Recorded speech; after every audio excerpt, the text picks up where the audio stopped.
Streaming cyberspace into your place. Tonight, YesterYear Racing, where past meets present, has invited 14 top drivers from 5 different oval series to leave the comfort of their race cars of choice to compete in equally prepared Cadillac CTS VSs in a pseudo recreation of the 1985 International Race of Champions.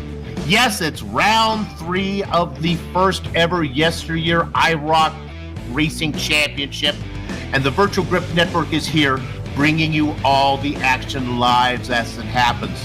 This series is a 4-race challenge that consists of 4 different disciplines. The Super Speedway element was met when the series opened at Daytona. That was followed by a road course at Mid-Ohio. Thompson is the choice for the short track and will wrap up the season. But today, the series visits the Atlanta Motor Speedway circa 2008 to test the drivers on a 1.5 mile oval. Hello, everyone. Zach Shaggy Chapman joins yours truly, Bill Soupson. Hi, from the VGN broadcast booth to bring you our bird's eye view. We're fortunate enough to have replay Ryan Seneker turning the knobs and pushing the sliders. Shaggy, one of the storylines for this event is how well the talents of drivers from short track leagues like Bootleg and YesterYear will transfer over to racing on the bigger 1.5 mile venue. Well, I think one of the things you already mentioned, the 2008 version of an Atlanta, I think helps those guys coming from the short track that are used to saving tires a little bit. I mean, you know, the guys that are running the bigger tracks used to the newer Atlanta. I mean, this place is a super speedway now. You're not lifting, you're hammered down the whole time. Whereas going back to the old Atlanta, I mean, if you're slipping and sliding like I'm hearing guys are right now with high track temperatures, you're going to need to know how to nurse that right front tire and bring it home because Soup, I think we heard 70 some laps for a tank of fuel, but man, I don't know if you're going to get there on a right front tire. You're really going to have to work tonight. Let's put up the points real quick. We'll just show these just so we can talk about how it's going to relate to the grid.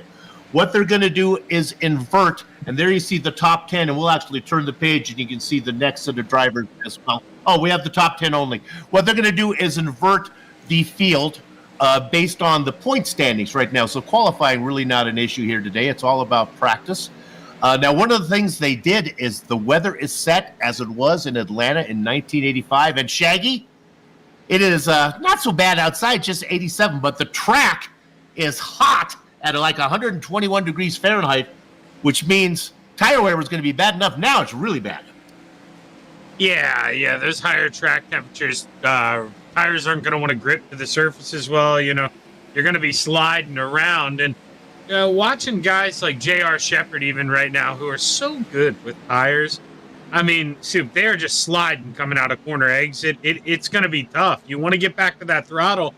If you do it too early, that thing's going to scream the whole way. And I'm telling you, you're going to be lucky to get 50 laps out of a set of tires here tonight. I think guys, if they can get to that 50 lap mark, they're going to come down pit road lap 51 and just hope they can go the rest of the way. In my opinion, and the rest of the way, we have 100 laps. We can go about 70. We think about 70, 75 miles on fuel, but we don't really think fuel is going to be the determining factor of when you come in.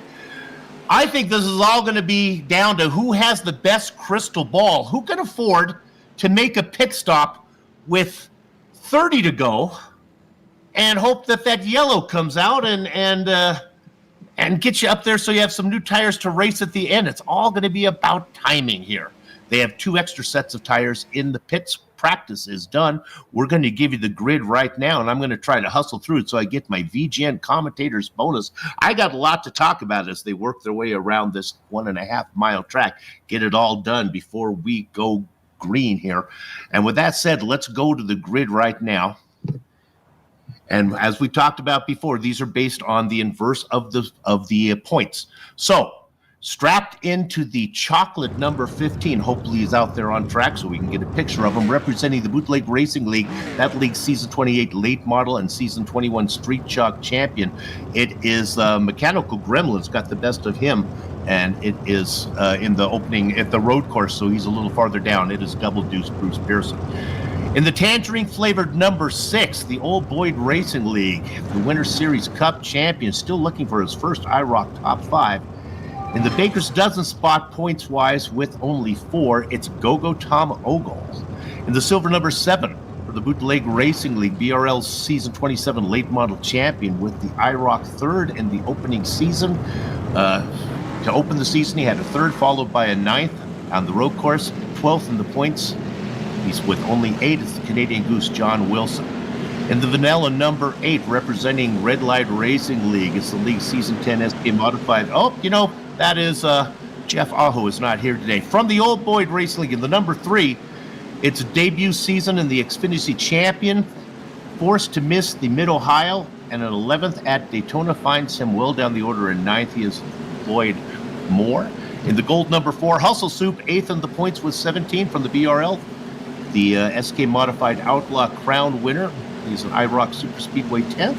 And a 4th on the road course is Todd Liston. And the Royal Blue number 12, honoring YesterYear Racing League, that league's Tour Modified champion and race champion winner. Posting a 3rd at Daytona before disappointing 11th at Mid-Ohio, 7th in the championship points with 18. It's Brian Bianchi. In the licorice flavor number 14, from the BLS iRacing League, 2024 BLS iRacing Champion Series champion, with a Super Speedway 7th and a road course 3rd, sitting 6th in the points with 22. It's Christian Lochner. In the lime green number 11, we won't give you the details on this because we're about to go green. It is Jeffrey Sousa. In the light blue number 5, it's Sean Foltz. In the white number 2, it's Jeffrey Harden. In the cherry red number 1, it's danger, Jeff Robinson. It's Joshua Robinson. And then your points leader, that is J.R. Shepard. We didn't make it. I knew there was going to be too much to talk about. We're going green here. Glad you were with us. 2 other drivers are filling in the very back, Mike Holloway and Alan Wanamaker. Good first lap here, Shaggy. Yeah, Bruce Pearson started on the pole there, gave up the bottom coming out of 2. Kind of a head scratcher from what I was seeing. And Tom Ogle, he shot the gap. He's going to lead lap number 1. Good run here for Tom Ogle. My guess is all of this is pointless right now. It's just a matter of how well you can save the tires. We heard that the top line is the place to go, but that doesn't seem what we have going on right now. Go Thomas Ogle down on the bottom. Pearson on top, listed now in 3rd. Running at your top 5 there in the black machine, it's Lotion. And way up top, here comes Sean Foltz. And remember, Soup, I mean, not that it is a super big deal, but where these guys are in points, starting towards the front, obviously, down there a ways, I believe we're giving away bonus points for most laps led. So Tom Ogle may be, trying to get everything out of the cow he can here and trying to milk the lead while he can get there. Your big mover is up on top, 3rd on the top line. It is Sean Foltz, up 5 spots. Well, 4 or 5 spots, depending on where he is in relationship to the car that's underneath him. Of course, underneath him there is Kristen Lotion.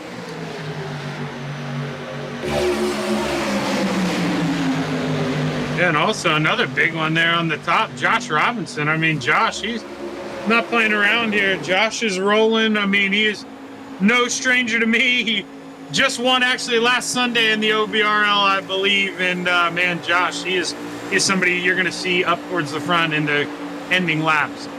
He's gone to the top side as well. You have to be careful to not use up too much stuff too early. The guys to watch back there in the cherry red machine, that is the number 12 machine. That is Joshua Robinson. And then watch out behind him. That's Bianchi. I thought that might have been Shepard. J.R. Shepard in the darker blue machine, a little farther back.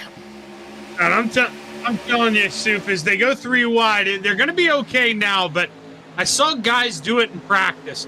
This dog leg, as we come out of turn 4, if you are too far up against that wall, you are going to catch yourself in the wall here as we cross the start-finish line. You can't catch yourself dazing out here. You got to stay focused, and as the tires wear especially. You talked about the dog leg. One dog that is on the hunt right now is Sean Foltz. Oh my goodness, started in 9th position. He's on the inside line, challenging for the lead again. This is all very impressive. I just don't know how well it's going to work. Not only at the end of the race, I'm thinking lap 45 or 50. We'll see how these guys run. Arguably the best color, that baby, or are we going to call it robin egg blue? I mean, I absolutely love that color. Oh, man, they get close there entering one. And you're right, Soup. I mean, is it really worth is the juice worth the squeeze at this point? We have a long, long way to go. Sometimes it is hard to hold back. Big mover so far is Fultz, up 7 spots. J.R. Shepard, your points leader, up 5. He's gone low. We talked to him during practice, and he said, I'm riding up high. Says the car is incredibly tight, and Shaggy was talking about the ride height of the car, that it bottoms out a lot. Yeah, and he was saying that with it bottoming out, it's really causing those front tires to slide, which is going to add to that right front tire wear. And truthfully, JR, he's not going to like where he is right now, because if he was sliding out there running laps by himself with 2 cars in front of him, taking all that air off the nose, you could see there he kind of yanked it back down the track once it finally did catch some grip. But he is going to be sliding bad. The further you get back in line, the worse it's going to feel. Looks a little bit like what we saw at Daytona, a little harder to drive. Now at Daytona, it was all about fuel. I don't think that's going to be the case here. It's going to be about tires right now. On that inside row, in the robin egg blue, that is Fultz. Then right behind him, Bruce Pearson. No, it's Liston. Excuse me, that's Liston on the inside. Pearson in the chocolate flavored machine up top. And for those out there listening, it's not that we favor JR here, because I'm going to talk about him again. It's just he's a broadcast partner of ours sometimes, and we pulled him up here for a little knowledge. And I can tell you, he was saying that his crew chief was coming over and warning him about tire wear at around lap 35. And JR is known for saving those tires. So if JR is getting that warning call at lap 35, in about 10 laps, we're going to see some of these guys starting to hear that message from their crew chiefs. You're going to have to slow down, especially those guys on the bottom. That's kind of why Soup and I are holding our breaths here. There are 2 stories to tell. There's the story that's happening right now on the track. Then there's the story that's been going on since Daytona. So let's talk a little bit of bump drafting going on there as Fultz gets a little bit of a push there from Liston. Shepard inside row 3. On the outside of row 3, the man who's right next to him in the points, and maybe what Hubble, which is the AI computer that predicts the winners here, is predicted to win this one. We're talking about Josh Danger Robinson up top. And you worry about, well, how effective can that AI be? Well, let me tell you something. They nailed the front 3 at Mid-Ohio in order last time out. So don't judge what Hubble can do. No, and I mean, as I talked about Josh earlier, that is a great pick. I mean, that AI clearly knows something. Josh, one of those guys, maybe doesn't need to lead the way right now, but as long as he can see you, he knows he's in contention, and he'll be up there after that final pit stop. So we talked about the front 6. We haven't talked about, well, basically row 4 as they race in order here. In that black licorice flavored machine, it's Lotion. And right next to him, it's Brian Bianchi in the royal blue car. Again, Liston is giving a bump to Fultz every time on the back straight before they head into 3. And I think arguably the smartest one right now, Soup, is Alan Wanamaker out there riding around in the back. He's just rolling the middle of the racetrack, making sure he stays in the draft. And I like that. He's not abusing his tires. And I bet you here, about 10 to 15 laps, that yellow car, he's going to be going a lot faster than some of them guys in front of him. The banana-flavored car back there, Wanamaker, he's had to start at the back as long as Holloway, as Wanamaker is subbing for Joe Snyder. Snyder's taking a little hiatus from sim racing. Joe, if you're watching, hope you're doing well. I miss you. The Butcher of Baton Rouge. My choice of meats during the holiday is not as good if I don't have you to lean on, baby. And then also back there next to Wanamaker is Mike Holloway. Holloway, look at Holloway. He's going underneath Jeffrey Harden. And the man fueled by White Claw going to take the lead on the outside, Tom Ogle. It's only for a short moment here, though. It looks like Fultz He wants that back. He's going to fight back hard, but Ogle should have a big run here off of 4. It's going to be close. iRacing gets Foltz credit for leading 1 lap. The rest of them have all been read by Gogo Ogle. Liston back there, bumping, hoping Todd is keeping an eye on the oil temperature. Pearson now looking to give it a little bit of a bump as well. Soup, something we didn't really talk about, and it kind of just clicked with me. You know, JR warned us about the front end kind of dragging with the ride height. It is going to be nasty for some of these guys getting onto pit road. When we do indeed get ready for pit stops, if they go down green flag, you better have practiced, because this could be the wildest pit stop of your life. Looks right now, everyone, I don't know if they're happy with where they are or if they are just boxed in, but there's really nowhere for the top line to go or the bottom line to go, as they are equally matched.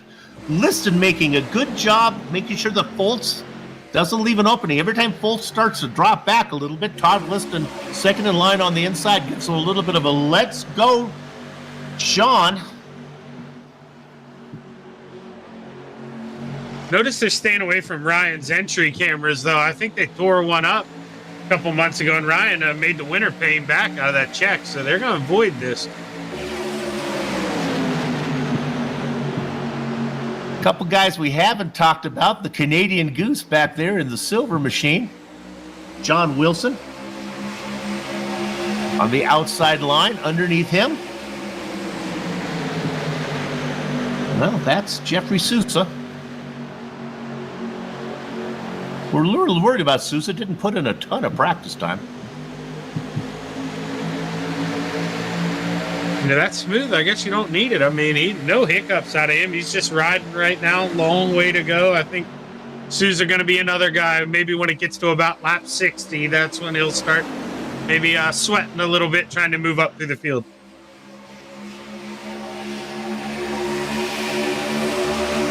With lap times as quick as they are, I'm not sure you can come in to pit lane, get tires, and fuel. Now, here's something that I don't know, and I wish I did know this.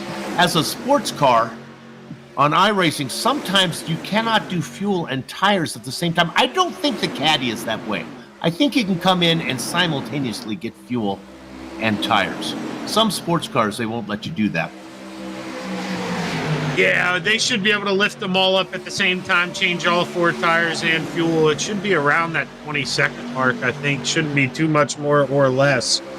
But right now, I'm kind of, JR hit the nail on the head. The bottom line can kind of move, but from what we're seeing, I think if you want to win this race, you're going to need to be up here come those final laps. The bottom just can't get enough momentum here to get themselves on by. Lord knows, Sean Foltz is trying.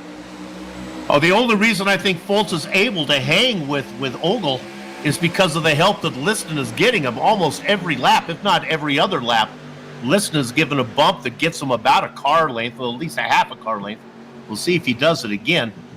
Drifting way up high is the cherry red of Danger Robinson. Josh just testing it out. Don't get up there too high, baby. Yeah, that's up there where the marbles are. You do not want to go up there. I mean, you'll feel it on corner entry here. You see he backs up way further than Bruce or Ogle. He doesn't want to do that again. You can't afford to get up there and do it twice.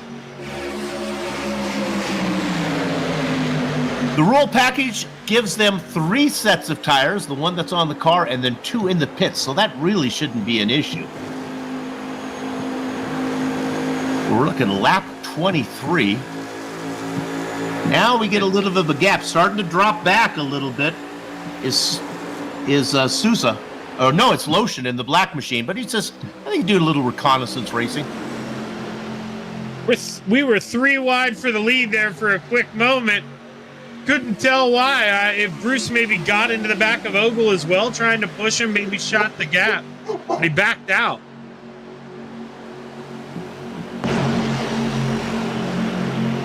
Foltz has been credited now with leading 3 laps. The top side getting the best of it with 20 out in front.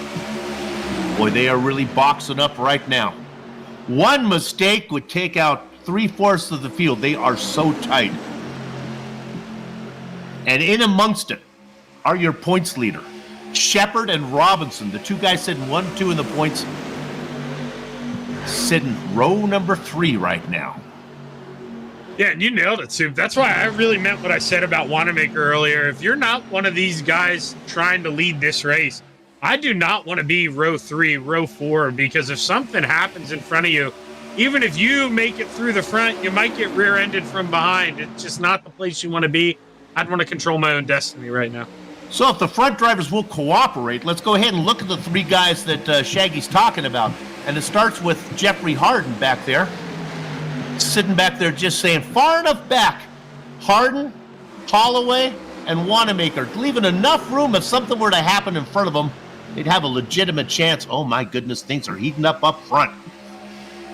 Yeah, and I don't think it's on purpose, Soup. I think that right front tire is starting to give away from some guys, and this is where lap 25, look at Ogle, almost in the outside wall. I mean, hold on, Tommy. Yeah, things all of a sudden have changed. Shepard has been able to stay down low, and he's got there. Look at the guys who are falling. Man, John Wilson and Tom Ogle came so close to wrecking as they went across that start-finish line. 3 wide, that was oh so close. And, you know, man, we shouldn't be surprised, but look who's trying to take the lead. But Shaggy, it's a totally different dynamic. Just from when we went back to look at Harden, Holloway, and Wanamaker, by the time we got back, things went crazy up front. And it's the formation racing that they were in is long gone. Foltz has moved to the top now. Liston has fallen. Look at Liston drift off. He's having a hard time keeping it off the wall. The car will just not get down for him. Shepard moves to the front. Coming with him is the licorice-flavored car of Lotion now. No, and this is where nobody's struggling too bad yet at this point, but you got to make sure you leave yourself some tire, because if you lose this draft, oh, you are going to be in trouble. This is going to be a long race for you. You got to stay close enough to that guy in front of you. Josh Danger Robinson has given up the top side. He's come down low. Remember, he was side by side with Shepard for a while. He's still, Robinson's still stuck in row 3, but now he has moved to the inside. The chocolate-flavored machine outside of Robinson is Pearson.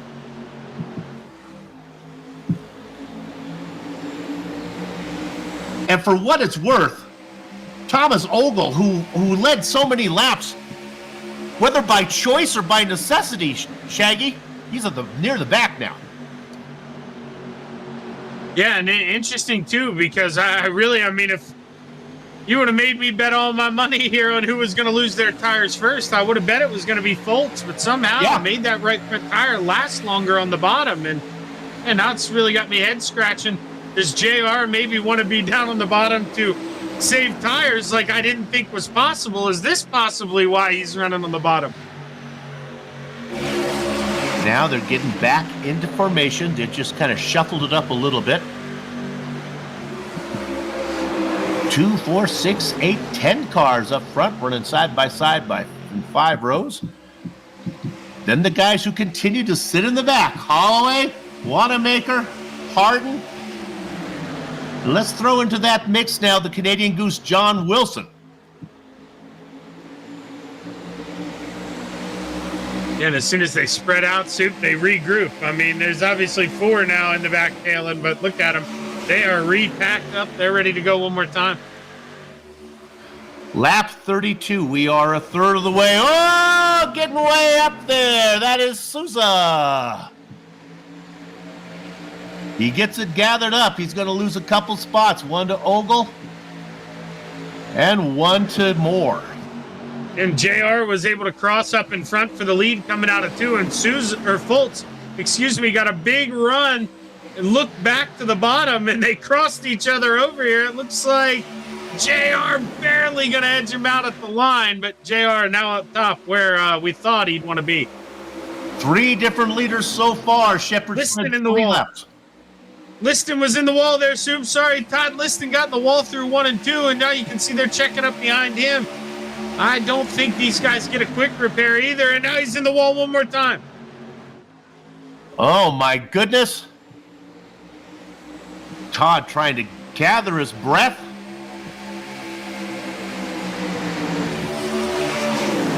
And with all that going on, we've got ourselves our first really clear leader as J.R. Shepherd. Oh, no!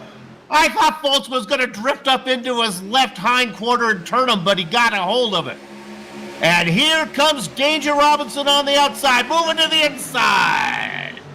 Just as soon as Shepherd thinks he can catch his breath, there's Robinson diving to the inside, and we got red and blue battling for the front here once again. His man JR just proving you get such a big run off the top before that. I mean, he's edging him out at the line every time. I mean, there's a huge gap between him and Liston as well. He is doing that by himself. Liston really, really struggling behind him. He's, I want to say, almost 4 car lengths back. Pearson and Ogle are stuck on the outside line behind him. And boy, it is really getting wild behind these guys. They are single file for the first 3. Then back behind, totally different race than what we saw the first 25 laps. They are squirming and scrambling and rolling and drifting. Oh, 3 wide there. That's the cars. That's Moore looking to see if he can get underneath Bianchi. Bianchi almost gets into Liston. Todd says, come on, I've got a hard enough time, Brian, keeping this car going straight without you bumping me. They get it worked out. Yeah, notice up front, Josh Robinson couldn't get it done, and he wised up. He got back up in line, but no surprise, Foltz right back at the bottom here working. It seems like if you can, top line where you want to be, and as soon as it looked like the car went away from Tom Ogle there, Soup, but starting to race his way back up into this picture. Again, maybe the car went away from him, or maybe he could just read the writing on the wall, say, I'm working way too hard, I'm going to fall back a little bit. Where to watch, I'm telling you, there's trouble brewing everywhere. Most of it behind Todd Liston. Let's go there real quick. Oh, no, this is going now underneath, making a move. That is Ogle trying to get underneath. Liston was too slow for Ogle on the top side. He tries to go down low.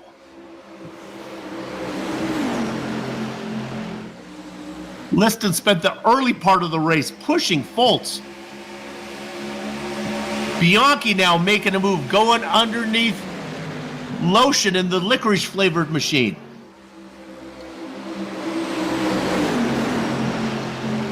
And all the while, Hardin, Wilson, Wanamaker, and Holloway are just turning in the laps in the back. Yeah.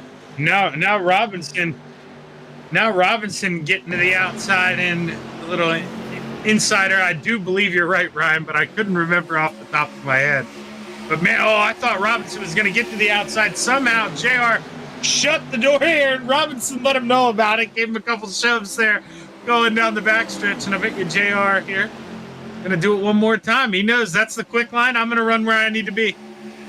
The dark blue machine is Shepherd. The cherry red is Robinson. Those are your 2 points leaders. The sky blue machine of Foltz has been very dominant. And then the licorice-flavored car of Lotion. Watch out for him. He pulls up right in front of Ogle. Ogle gives him a shove. My mom told me you can only dance in the china shop so long before you break a tea set. Oh my goodness, these guys are doing the tango, but all the china still sitting on the shelf. I was trying to go back and see if I could find a hiccup for Jeffrey. I couldn't really find one, but all of a sudden, Jeffrey Hardin, he is 5 seconds back to your leader. He is running around all by himself back there. And man, the 2 car, he's really going to need a caution here early, Sue. I think he's thinking there's no way these guys can continue to race like this and a caution not to come out. So I don't know how worried he actually is.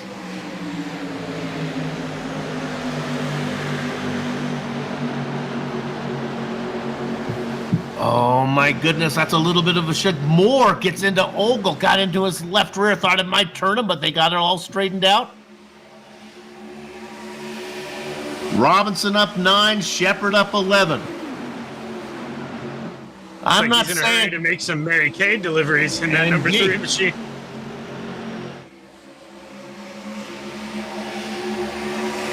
So let's take a look at Shepard's racing line here. Sometimes he gets those left sides way down low. Let's see if he'll go ahead and prove us right now. He's going to stay up there this time. Every once in a while, he'll get those left sides down below the white line, maybe help the car turn. Robinson way up high, gets a run. Is he going to look to lead? No, he's going to wait.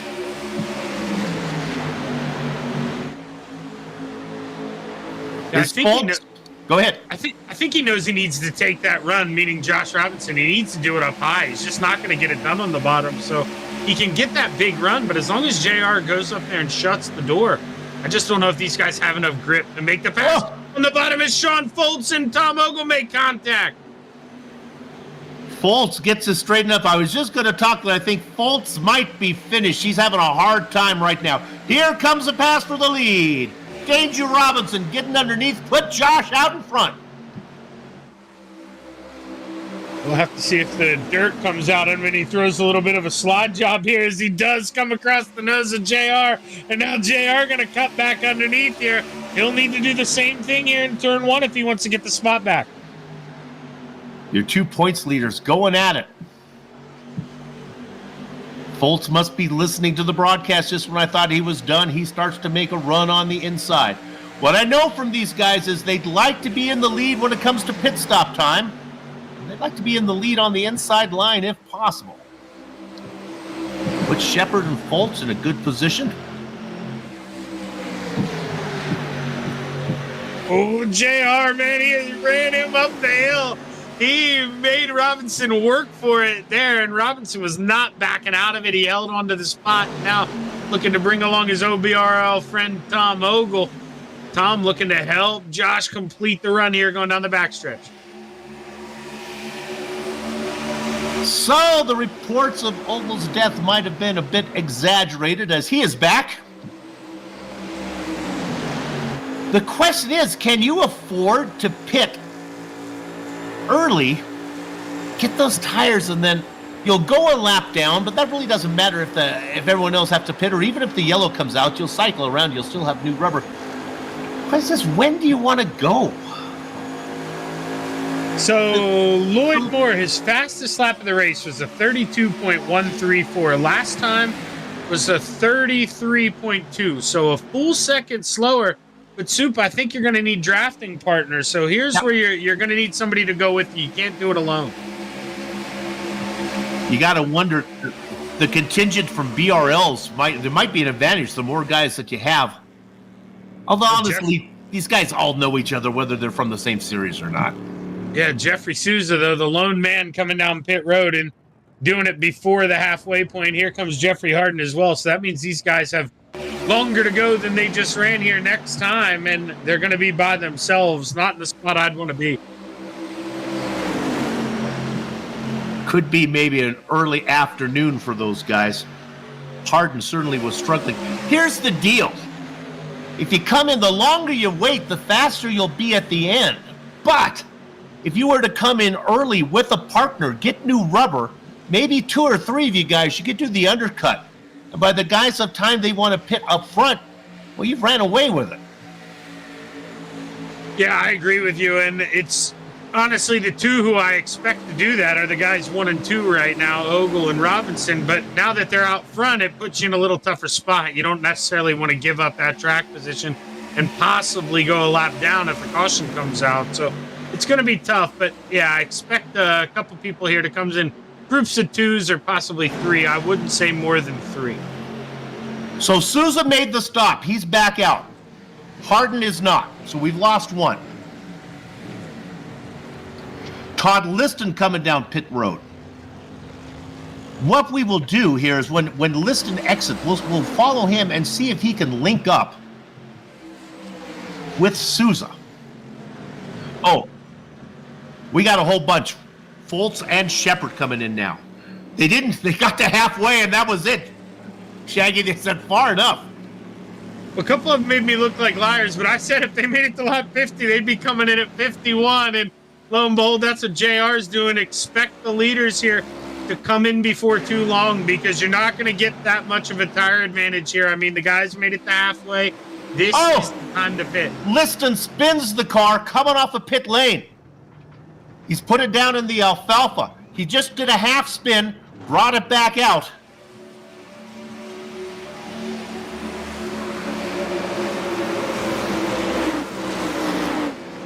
Bianchi coming down. Now let's look and see how Shepard and Foltz with a big lead over Shepard. Is that too far back? Is Shepard, can he get there? Well, I think JR better go, because here comes Souza. That pit stop worked out for Souza. If Souza could get up there and get to the back, I mean, JR, I guess he's close enough.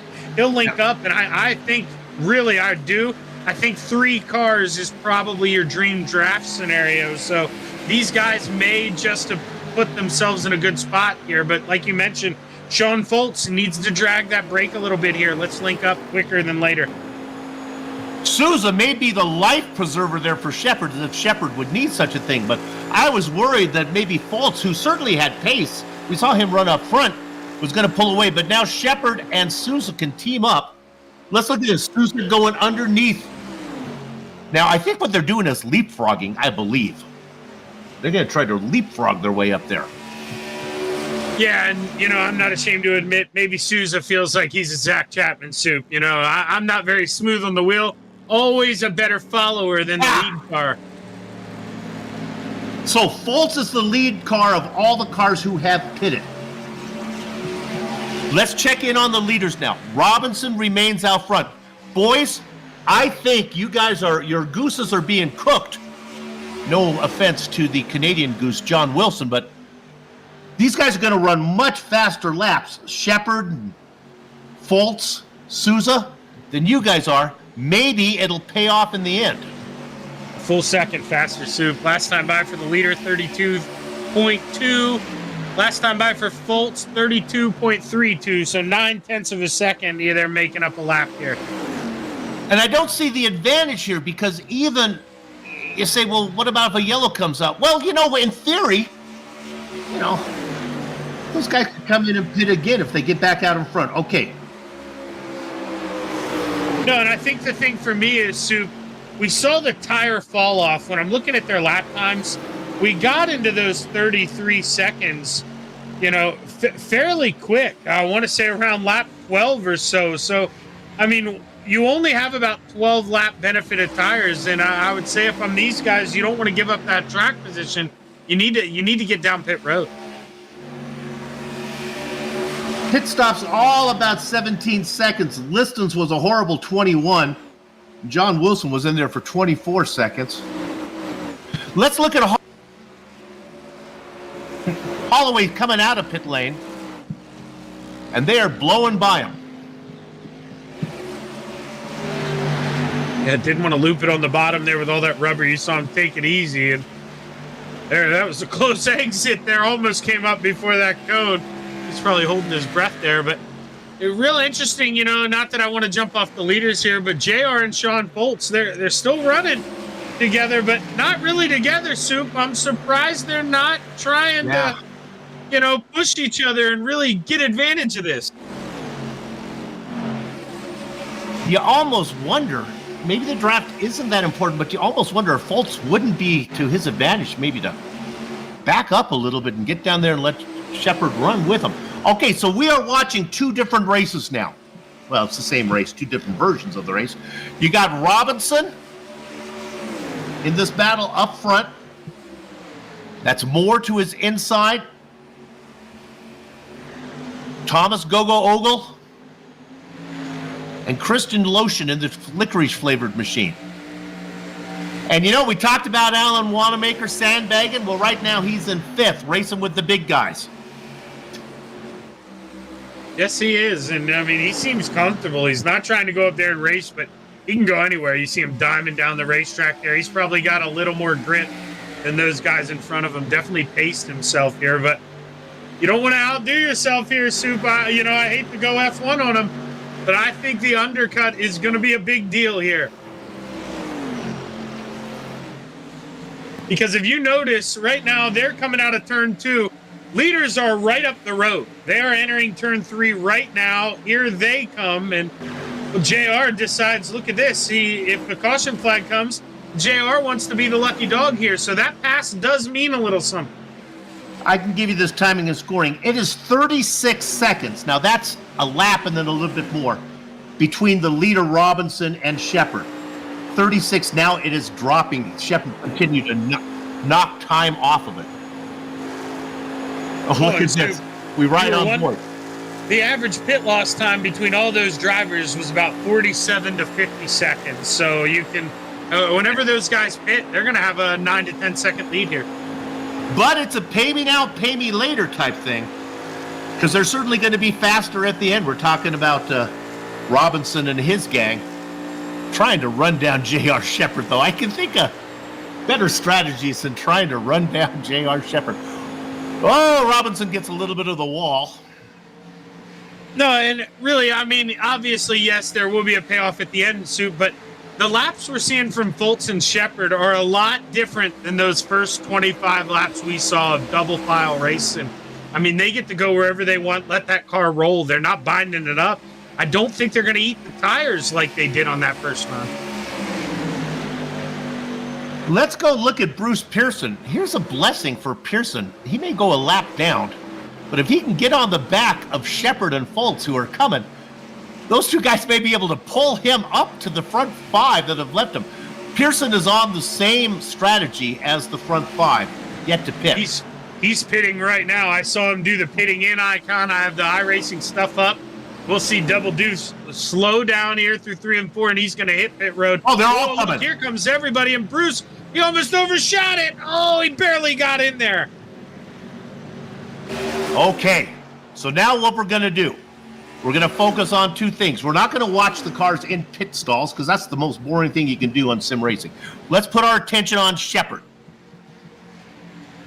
Shepard and Fultz on the back straight, and they know right now they are racing the cars that are on pit lane, and they are hustling.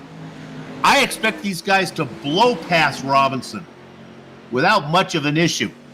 They're gonna, because they're all still up on the jack. Jack's just dropped here, and some of those guys, they're just rolling. Big time lead for these guys, Sue. Robinson exiting pit lane right now. And Shepard and Fultz are long gone. See you later, boy, like you're a skater boy, says J.R. Shepard. Fultz.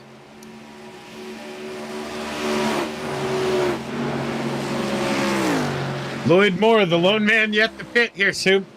He's got everybody trapped lap down, so now would be the time to have a caution for Lloyd Moore. He's hoping for a Florida thunderstorm to come in and wash this thing out. We've gone more than halfway. Call it official. The entire field, can we get it like a blimp shot? The entire field is separated. No pairing going on except for Shepard and Fultz. Dark blue and light blue. Look at that.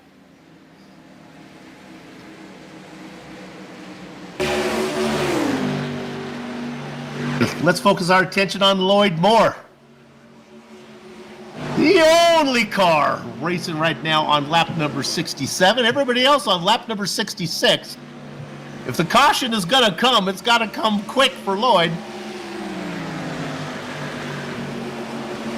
Yeah, but just to put it into perspective, I mean, obviously those guys behind him, they're still catching them, but they were only 2.5 tenths faster that last lap. So that really is how fast these tires equal out.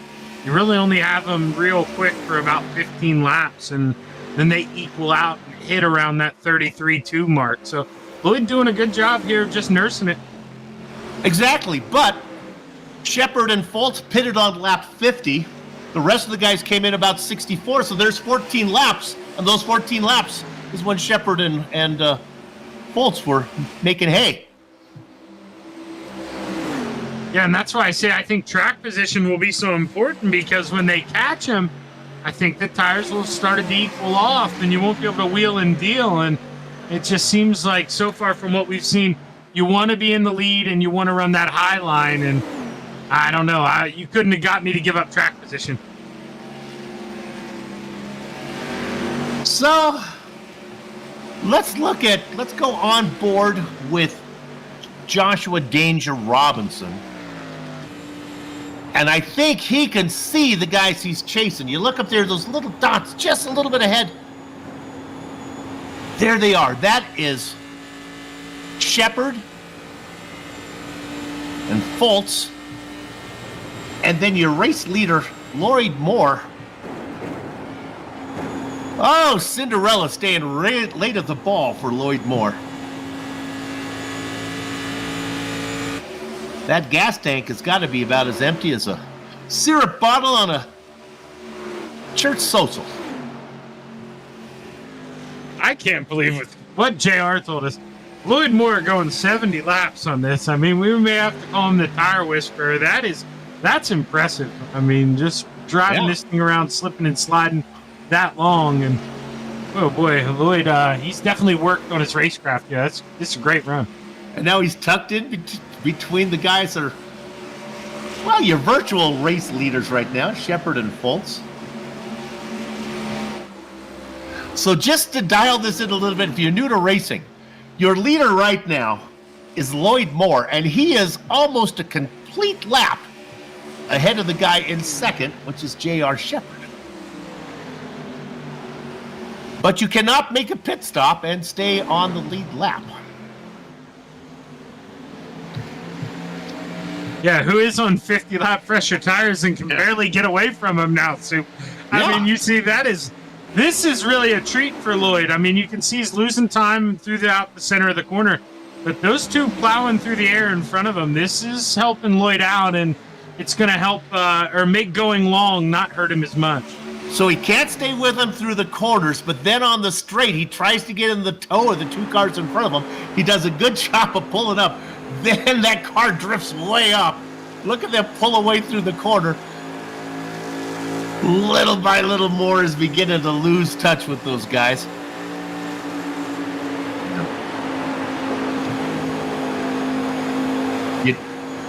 You know what?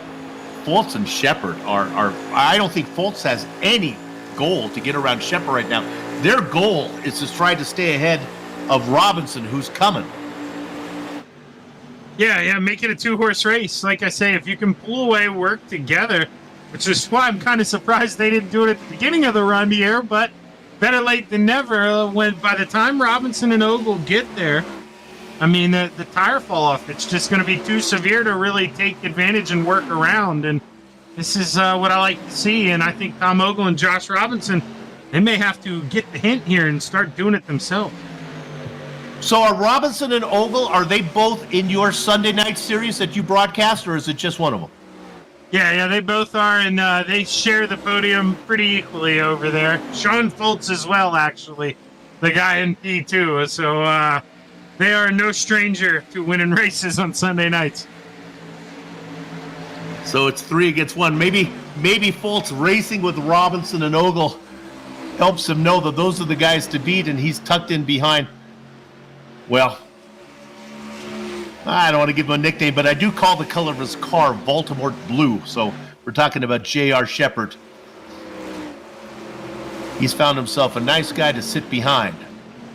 Yeah, those boys, I'm telling you, I bet you they'd be happy to have him over there at the OBRL. If he would ever have a Sunday night free, they would test JR over there, Soup. They really would. I mean, he'd run towards the front, but I think he'd have fun over there. Oh, that's a good lay down the gauntlet there for Voldemort. All this behind Lloyd Moore. Oh my goodness, out there. They should have painted that car orange because he's in a Cinderella pumpkin. Can't believe it's still a carriage right now. Oh, the fairy godmother for Lloyd Moore had some awesome powers.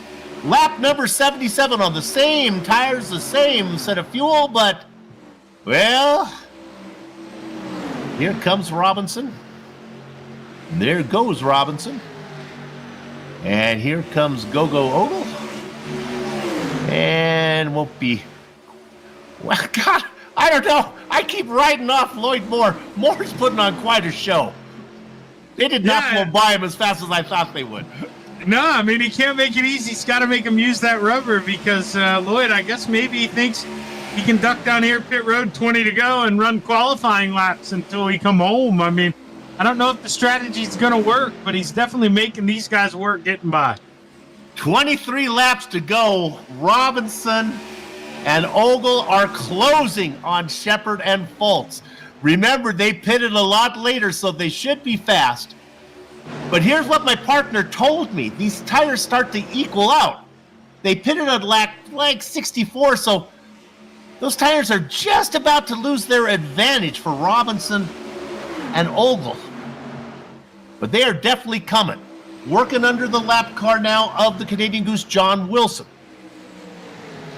Yeah, they're running high 32 seconds right now, so about a tenth and a half quicker than the leaders, but they're only going to have that here for about 4 or 5 more laps, and we'll see them start running high 33s, and they'll have to use that draft and maybe that 3-man team up to unseat the current point leader.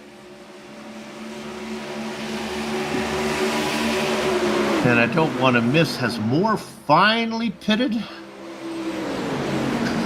Like staying out there. Bring it home on that tank of gas, baby. Put an egg under the throttle. Nurse that thing around. You're still the leader. 14 laps out in front. 18 laps. Correct myself. Lloyd Moore. Thomas Ogle, 22. You know, there's a good chance if Moore can stay out there for another 4.5 laps, he'll leave here with the bonus points for leading the most laps. Yeah, that's definitely got to be on his mind. And I'm wondering at this point, Soup, I mean, I guess he would lose some time, but maybe he'd gain some back. Do you fuel only if you've gone this long and you just try to fuel only? All right, things have heated up. Our 2-car battle is now a 4-car battle, and Fultz says, all right, I've been back here long enough. What I think Fultz might do is try to get underneath Shepard, make him go around you 3 wide. Robinson pulls up there. Fultz alone on the inside. How about a little help, he's saying to one of these guys. Ogle, you want to come down low? Ogle says, no, I like the top side. I truthfully think this is what JR wants here. I don't know if he's going to try to clear Fultz at all, if ever here. You know, just kind of clog up these 2 lanes. Keep the top where you're going to get that momentum off the corner. I think this is where JR feels like he's at home right now. Run side by side for the next 17 laps and then have a drag race out of 4 for the win. Keep Danger, Robinson, and Go-Go Ogle behind you. Robinson says, hey, there's an opening. I can go down the middle.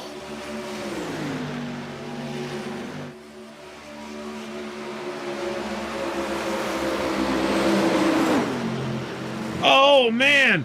We're going to need to repaint that wall here after this one. I think he brushed that up. That was close. Josh trying to go high, wide, and handsome. Just not enough room. And, man, JR, he's leaving that door open, kind of inviting him up there, but realistically, no grip up there to get it done. We'll go back there. Lloyd Moore still out.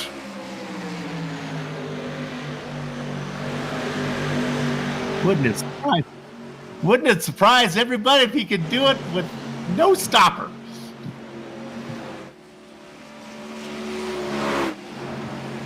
There is no green-white checker. This is old school racing, 1985 rules. They hadn't even conceived of such a concept.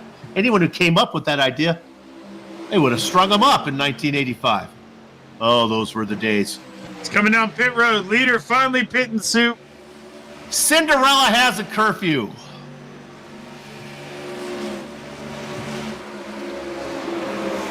It's a 4-car race.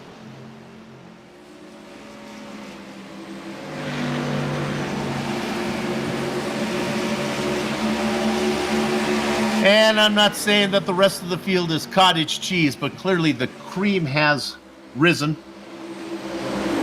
3 wide! Oh, no! Danger Robinson says, I'm up for it. He's going to take the high side. Fultz says, I don't think so. He backs out of it. Ogle to the top. Oh, Shepard knows just how short the tail of his car is. He pulls right in front of Robinson. Robinson ducking underneath. And JR knows he's got to drive in deep here. He can't let him slide up across this nose. He's going to lose that track position. He knows it. It's going to be a drag race, man. Soup, this is going to be an amazing final 14 laps here, Soup. You know what's interesting, though, is they are all going to be racing at the end on old rubber. It is not going to be as easy as you might think. There's a little bit of a bump from Ogle, a little bit of a bump from Fultz. If familiarity means anything, certainly Shepard is Rudolph here. Not sure if these old boy racing league guys will let him play any reindeer games. There's 3 of them and just 1 of him.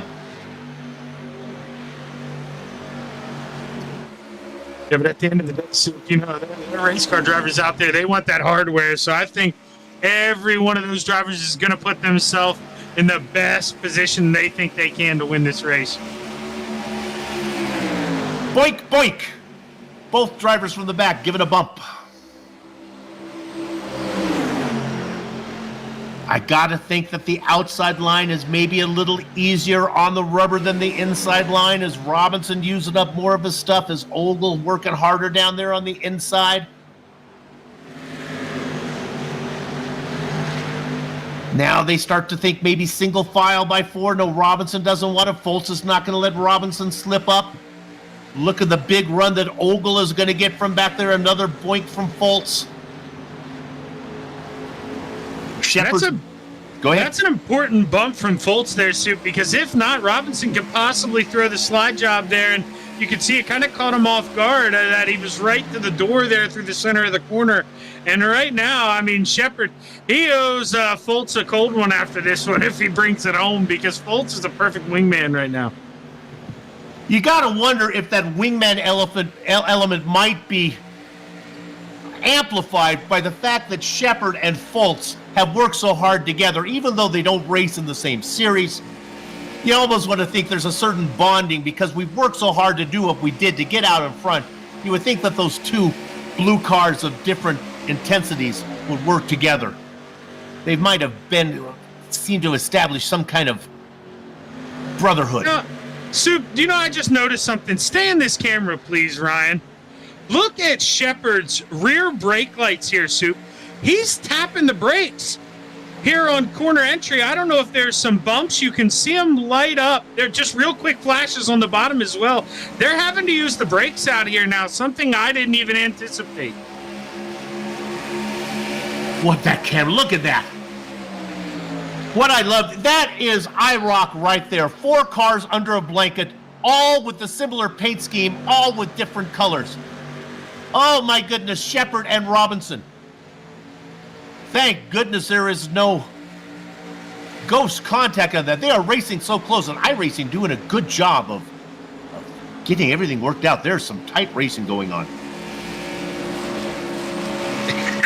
Now JR goes down and shuts the door. I'll tell you, it was a close call through 1 and 2, but he stuck his nose in there.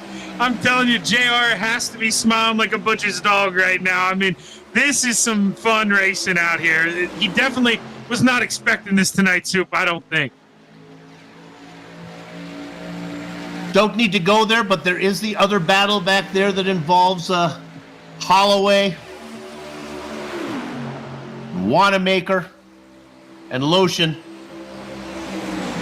And you're putting on quite a show, but it would be a sin to the viewers if we took the camera off the front 4. No, and notice they're going into turn 3. Sean Fultz slapped the wall ever so slightly on that right side, and now JR does not have his friend right behind him anymore, and this is where Tom Ogle and Josh Robinson, if they work together, this is their chance to strike here. Ogle with a bump on Robinson. Has Fultz done? Is he done? No, he's coming back. I thought he was going to drift back after hitting the wall, but now he's back in there again. Shepard has got to feel all alone. I think he's looking out of that rearview mirror as much as he is that windshield right now. He's got to go wherever that big red bullseye goes. And right now, Josh trying to get to the outside, going to think about an over-under. Nope, can't do it. Going to stay in line here. And man, oh man, if you're Josh Robinson, I know you want to wait till later to make your move, Soup, but we've seen how hard it is to pass. You've got to go when you got your run. You got to make your move. All right, buddy, you know all these drivers. 5 to go. Make a call. Who do you like? Oh man, I almost chimed up when our producer said he'd take Robinson. I'll throw him under the bus. I'd have to take JR in this. I mean, he is just pacing the field. No other man I'd want out front leading in my race car. You will never go broke putting your money on J.R. Shepherd to win. That said, Robinson looks very good. You wonder if Ogle is back there just playing possum. Foltz doing all he can. I don't think Foltz can win it on his own, but if he could get with his buddy Shepherd, maybe make a run coming off of 4. Robinson, I think right now, is just feeling out how much he needs. I don't think he's going to show his cards until when? Out of 4? Is there enough time to get it done, or do you have to do it going into 3 and 4? Ogle says, I'm going to do it now. Yeah, that's what I was going to say. You got to do it sooner rather than later, and I think Foltz, you're probably going to see him duck down and get in line as well. We've seen him be aggressive, try to make moves, and he's got to put himself in a spot to win this thing. It's not going to be easy to do in the bottom. If you're going to go in the bottom, got to go now. Danger Robinson not happy with the way this is playing out. He had it all worked out, but certainly being stuck on the outside of row 2 with 2 guys in front of him was not the plan. He's going to try see if he can maybe move Shepherd up and make a little room for him to get in there. Foltz is doing everything he can to be in the party. Using his Flintstone feet is Sean Foltz, but he cannot get there. Ogle is the fly in the ointment of Robinson's master plan. Man, Tom really drove it in deep there. Is he going to be able to clear? Oh, he made himself clear. And now Tom Ogle, new leader with a lap and a half to go here, Soup. We're running out of time. Shepherd wanted to come down in front of Robinson, but somehow JR just, homie, don't play that when it comes to JR Shepherd, and now he's stuck behind the 2 guys in front. They come across the line. It is the white flag. 3 names are in it. Ogle, Robinson, and Shepherd. They're going to make it 3 wide. That dark blue machine is Shepherd trying to get in there. They're not going to give him room. Ogle with a good run off of 2 down the back straight. Robinson beginning to lose momentum as he doesn't have a drafting partner. Is Foltz out of it? No, here he comes. They go into 3 and 4. Shaggy said you got to get it done sooner than later. Well, boys, it's later. Here comes Robinson. I don't think he's going to have enough steam. The checkered flag is waving. The line is coming. And the winner, it is Tom Gogo Ogle. Joshua Robinson gets second. J.R. Shepherd third. Foltz in 4th.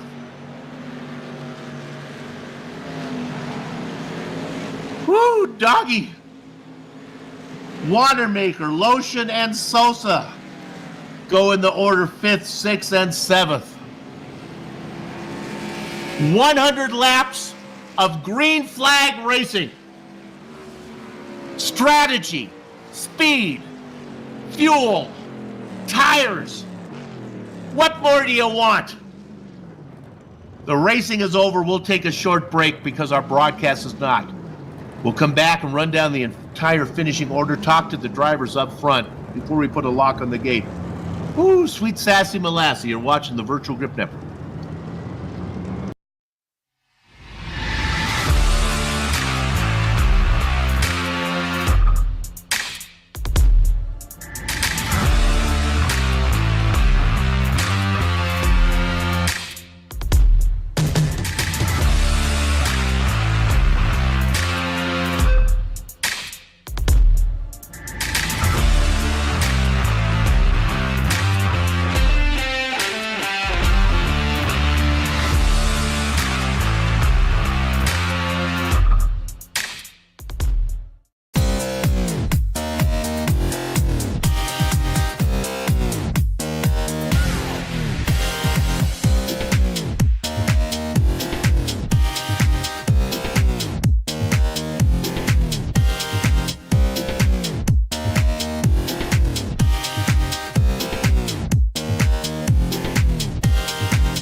Welcome back to Atlanta Motor Speedway and the Virtual Grip Network's Live As It Happens coverage of YesterYear Racing's where past meets present.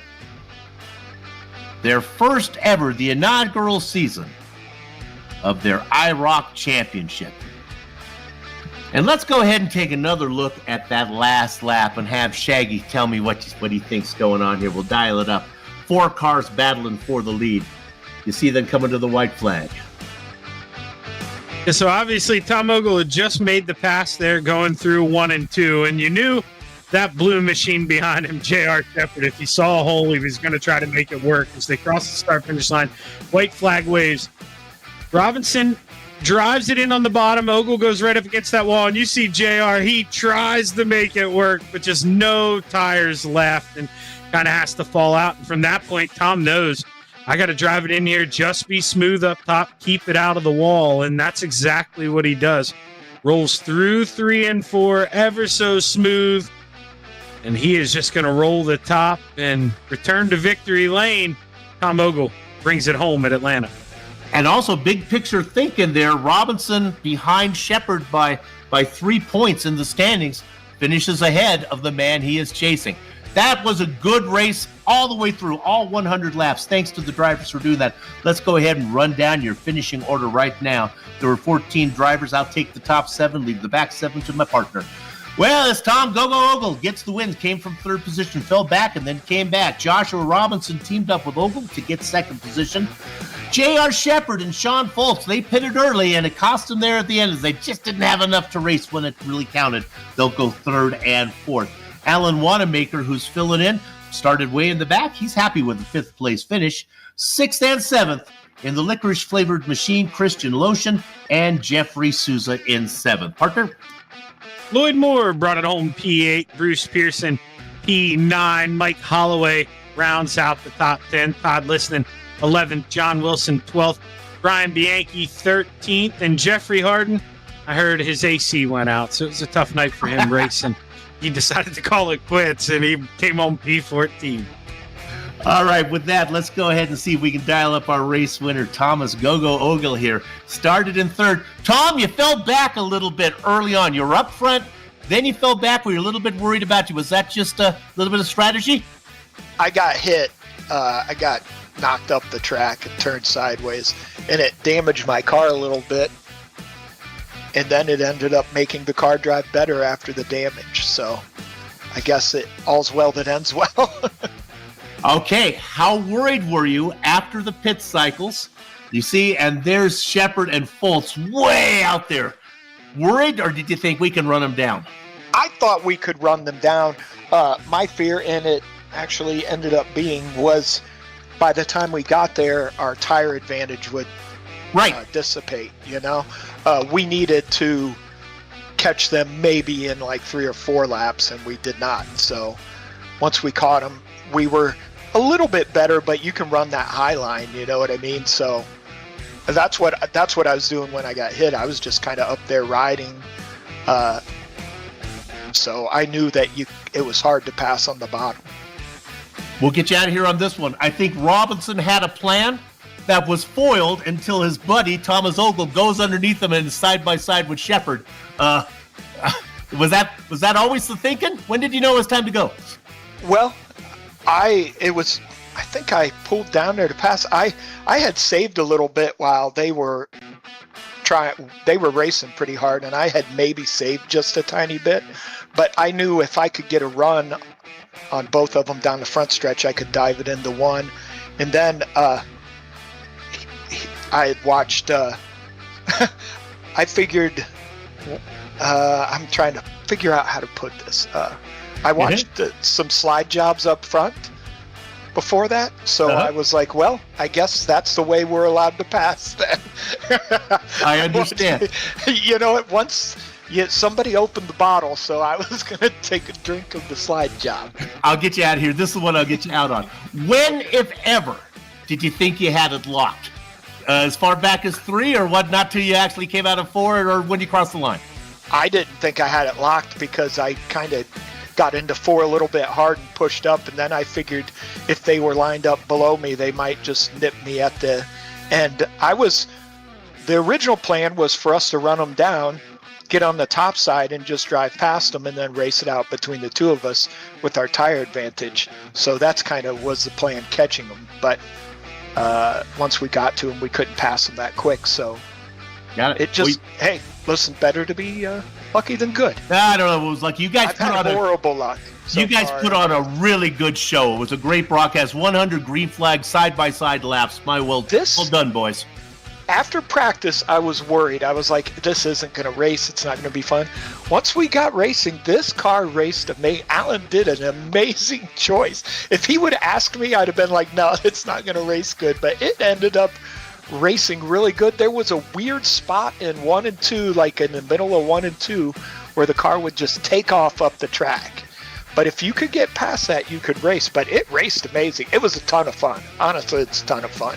I was like, if I finished 3rd or 4th, it's been a great, fun race anyhow. So I just didn't expect that. It was amazing. Congratulations. You put on a good show. Thank you. Well done. See you next race. Thomas Ogle, your winner today. Partner? Josh Robinson, what's going on, man? Long time no talk. How are we feeling after a hard-fought P2, man? Pretty good. How are you guys doing tonight? Doing pretty good, man. I don't know if I've ever seen Cadillacs race this hard. I mean, you guys throwing slide jumps on each other, all sorts of stuff. I didn't know you could do all that. Man, you were really making them work. And, you know, Tom kind of broke the bubble there saying, you know, he wasn't too sure how these things were going to race. And I'm going to be honest with you. I wasn't too sure either at this racetrack, man. But you guys put on a great show. How do you feel with the overall product and the racing tonight? You know, that was some pretty good racing. I think a lot of us were a little nervous in practice because it was very tight. And then, you know, you don't always run in a pack, but then when that green flag dropped, I mean, it was like a super speedway that you had to lift a little bit on. It was a ton of fun. Man, did right out of that tri-oval into turn 1, you couldn't make your car any more narrow than you needed it to be. Every time I seen that inside line slide up, it was just like, oh no. Man, I couldn't help but think of you while you guys were out there running a little long. You know, you're the first guy who will mention once you kind of hit that higher fall-off window, you know. I noticed you guys were getting about maybe 12 to 16 good, somewhat fast laps into 32s. Were you worried that you maybe stayed out too long? And, I mean, when you guys got there, it didn't have much of a tire advantage. You didn't make it too easy on yourself here. No, I kind of wanted to go a couple laps earlier, but Lloyd was having such a good run down on the bottom that we had to wait until we were a little single file. And I probably would have liked to pit about lap 60 into 61, something about that. So you have a little bit less to make up. I think that would have been good, but you know, as soon as we got to him, Sean started to make his move, which was exactly what he needed to do, and that kind of forced our hand at not really doing anything yet. And well, as you guys seen, I think we all took turns with the slide job at some point. Yeah, man, you know, it looked like you were a dirt tracker out there at some point. It seemed like a lot of fun, and I know tonight you came in 3 points behind. You know, I'm no math expert, but I think you may leave here the point leader with 1 race to go. I mean, you excited? Do you think you got a chance to walk out champion? You know, the way the points are, you get bonus points for leading the most, the second most, and the third most. So I think JR, who finished 3rd, is going to actually net a point on me tonight. So it'll be interesting to see. Next week is it's not next week. In about 16 years, when we run the 4th race, that's going to be a short track, and you know, short tracks are short tracks. So you can finish first just as easy as you can finish last at one of those. Well, hey, Josh, congratulations, man. You put on a great show tonight. You were a lot of fun to watch. You got anybody you want to thank before you get out of here? Thanks to Alan for he put so much effort into this, and it paid off tonight. We had a really good product on the track for him, so I'm glad to see that. Thanks to everyone that comes out. You know, it's a caution-free race, which is to be expected with the group that we got in here. So that was pretty awesome to see.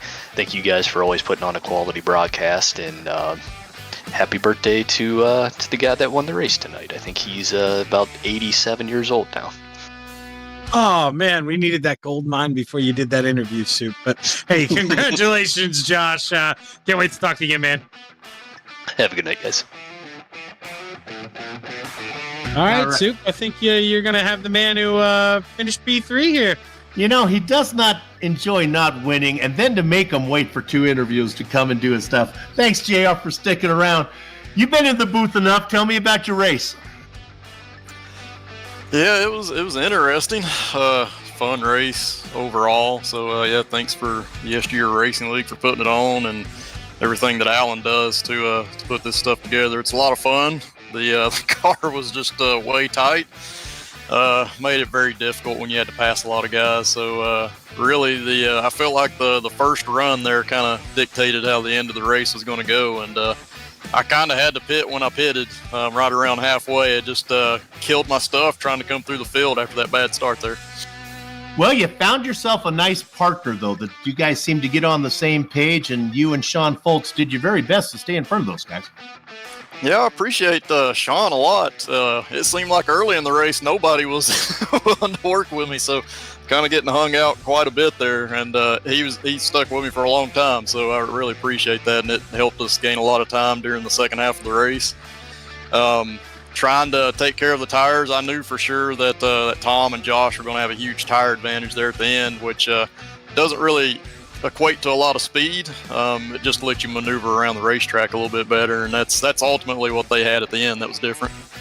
JR, I'll get you out of here on this one. I don't know if you can call back to the exact instance that I'm talking about. There was one moment late in the race where they went around you and you were in second place on the top side, and you were about to pull down in front of Robinson, and then you didn't. And I'm telling you, 9 out of 10 drivers would have come across the nose of Josh. I don't know if you know when that was, but it was some impressive patience on your part. Yeah, definitely. I knew when it was. That's right when Tom was able to make the pass on me, and it's probably best case what happened. Ultimately when you're in that top line, you're a little bit vulnerable. You can be pushed up the track, and I had a run, got back to his outside, but had to open up the wheel and kind of make contact with the wall. Not sure how I didn't lose lap time, because I seemed like I closed right back up on him after that. But like you said, Josh was looking to the inside, and I wanted to so bad go to the inside, and I knew it'd just be a big wreck if I did. So kind of hurt me there overall, but ultimately good race. Very respectful in the league. So yeah, congratulations to Tom on that win there.